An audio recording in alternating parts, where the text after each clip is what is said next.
So this is a quick introduction to the digital calipers, sometimes known as the vernier calipers.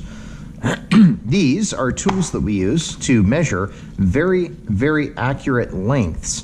Often in 3D printing and especially in robot design, even distances equal to 1/10 of a millimeter or the width of a human hair can be the difference between stuff fitting together and stuff not fitting together. As a result, we use these calipers to kind of aid us in the process of making sure everything works properly.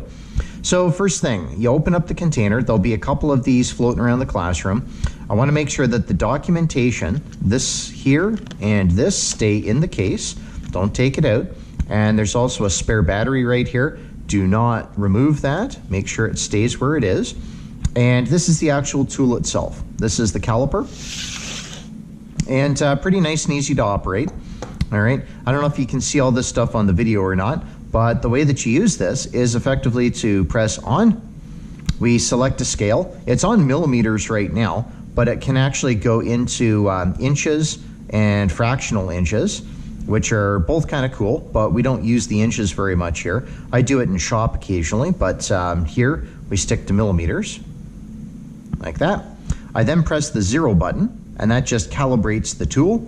And now I have to go measure something. So I'm gonna grab one of these sort of sweet servo motors, and I'm gonna measure this width right here.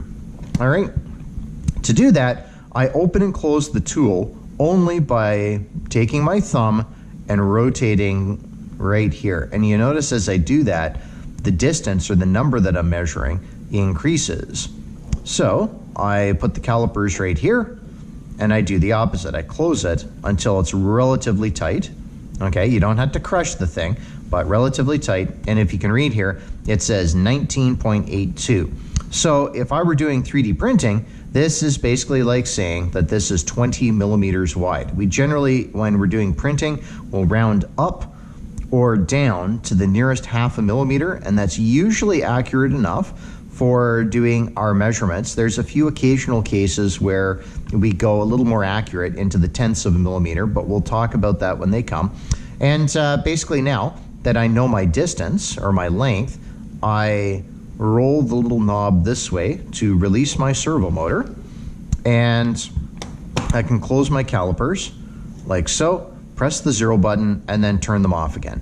All right, and that's how you do a basic measurement on this stuff, and basically how you use the calipers. There's a battery in here, please don't take it out, and there's a little knob here which you can rotate, but I ask that you don't.